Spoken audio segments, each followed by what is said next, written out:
All right, so today I am going to winterize my hot tub. We're going out to Colorado, and sometimes I winterize it, sometimes I don't. But in the next coming week, we're gonna have some very cold weather here. It's also gonna be some snow and possible freezing rain, which we're notorious for having our power go out at this house. I'm not so much, the only thing I'm worried about is the power going out and this freezing while I'm gone. So what I'm gonna do is I'm gonna go ahead and drain it and winterize it, and I'm gonna show you how I do mine and how I do it for $8 or less.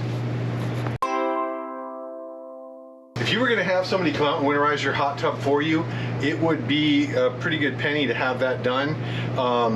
We can do it cheaply, but there is a little bit of work involved with doing it. So if you have somebody else do it, it's gonna cost you a good bit of money.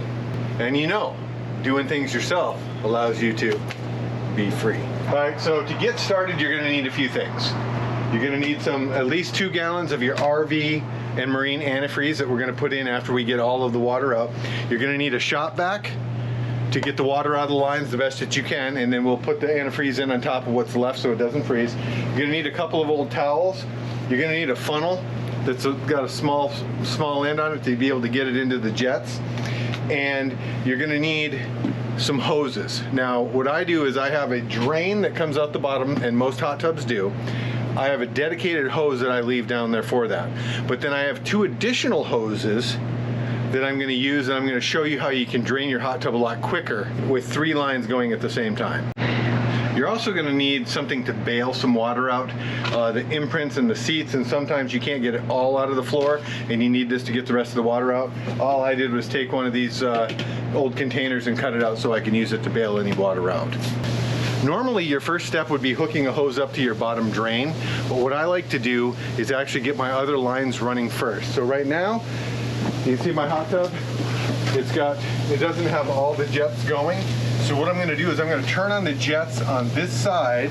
It's a little dirty in here too. I'm gonna turn on the jets on this side.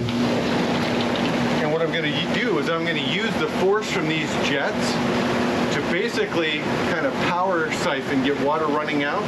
Then I'll drop those hoses down into the very bottom, and it will continue to suck the water in even after I shut this off. And so what I'm gonna do is I'm gonna take one hose, which I have going out lower than the hot tub. I'm gonna stick it on one of these jets. And I'm gonna watch the end so it starts spraying out real good. Once I get all the air out of that line and there's water coming through it, then what I'm gonna do is I'm gonna drop this down into the lowest part of the hot tub. I'm gonna do the same thing with my next hose. And you can do this with just one, but I like 2 because it drains twice as fast. Once I get the hoses draining, I drop the top back on it to hold them in place so they don't come out. Then I have to go over and shut it off because I don't want it to drain below the level where it's gonna pull in. So the next thing I'm gonna do is I'm gonna hit that breaker. The next step is I am going to open up my drain area here. If I can get a hold of it right, good Lord. And then I'm gonna have my hose ready so I don't make too much of a muddy mess down here.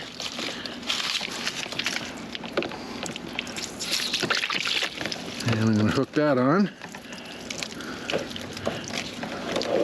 Now I'm gonna let that drain as well. So while that's draining, my next step is to take out my filter. Okay, and you can see where I've got those hoses coming in. The black one's in a good spot, but I'm gonna have to move the white one down. One other key thing is, I always take my cap for the end here, and I always set it right here. That way I don't lose it. So I take the basket out, and then unscrew my filter, pull that out, let that drain over here. And what I'll do is I will rinse that out once this gets emptied.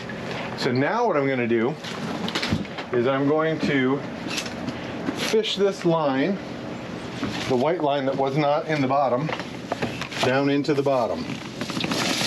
And I'm gonna try to go down into an opposite corner here because I want to get as much drained out of this as I possibly can. Okay, then I'm going to lower it back down to hold it into place. So while the hot tub is draining, I'm gonna go work on some other stuff.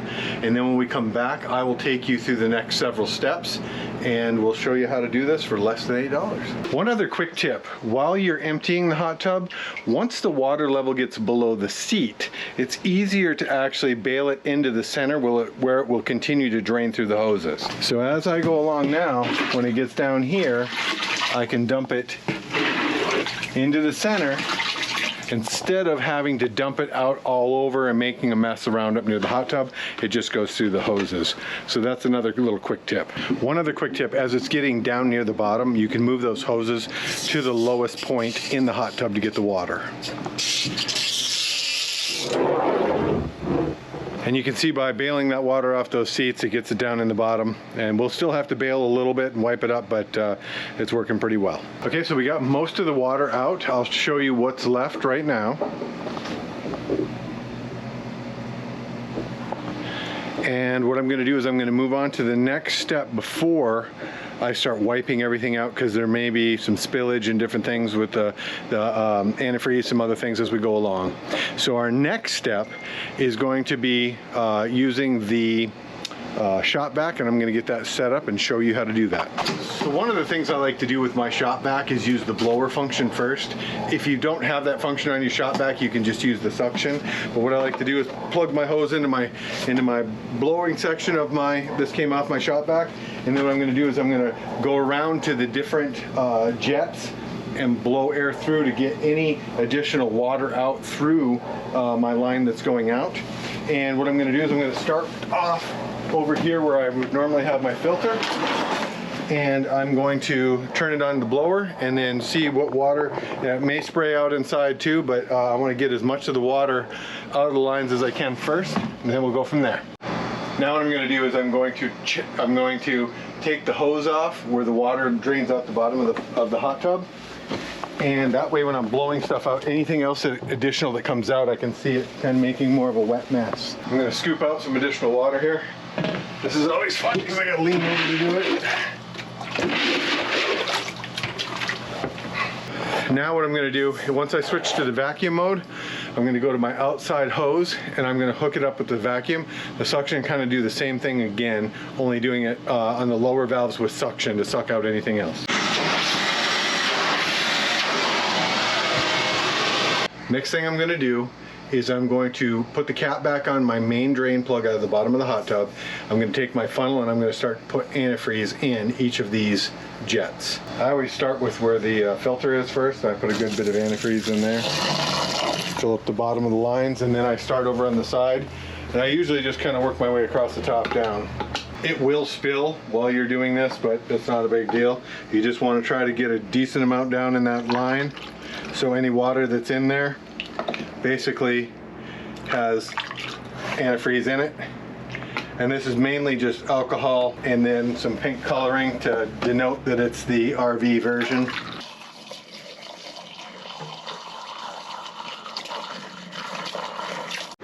For the next part, I'm going to remove the panel off of the back of the hot tub. That's going to expose my pumps. To do that, I just need a little Phillips screwdriver, just happen to have one in my pocket.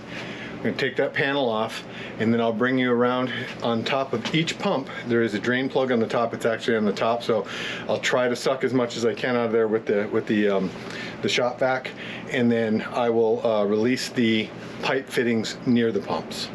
And to do that, you really need some kind of grippy type of glove. The reason you use this, you don't need rubber gloves, but they grip pretty well. And also the other thing is, if you don't have gloves, every time I do it without gloves, I take the skin off my fingers, so it's important to wear gloves. Okay, so what I'm going to do is I'm going to remove the drain plug here. Then I'm going to loosen the connection to the pump right here. Same thing on the other side.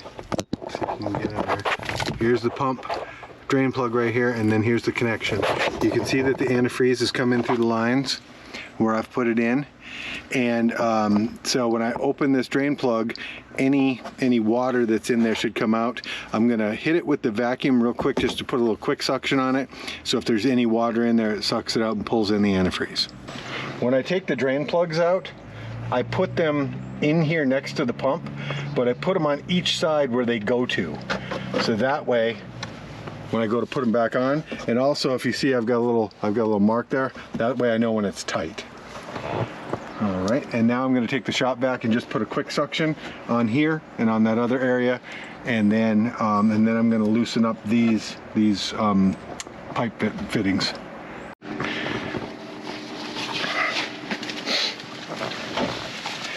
My least favorite part about doing this is actually loosening these and tightening these, because I always skin my fingers, so I'm prepared this time. So what I'm going to do is I'm going to loosen that up and let it just be separated. I'll do the same thing over on this side. When I'm done and I hook these back up, that's the one thing you've got to double check. When you fill up the hot tub again, what I typically do is I fill it part way up and then let it drain all the antifreeze out. And then when you rehook those, I leave this panel open until I've watched everything run for about an hour, because these are notorious to leak when you rehook them.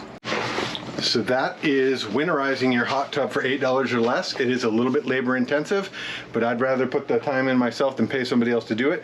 I'm gonna put the styrofoam panel back on and the big panel just to keep critters from gnawing through there and getting underneath there. But we're done until we come back and we're ready to do this again. If you have an easier way of doing this, comment below, because this is the way I've always done it, but if there's an easier way, I'd like to know about it. Remember, doing things yourself allows you to be free.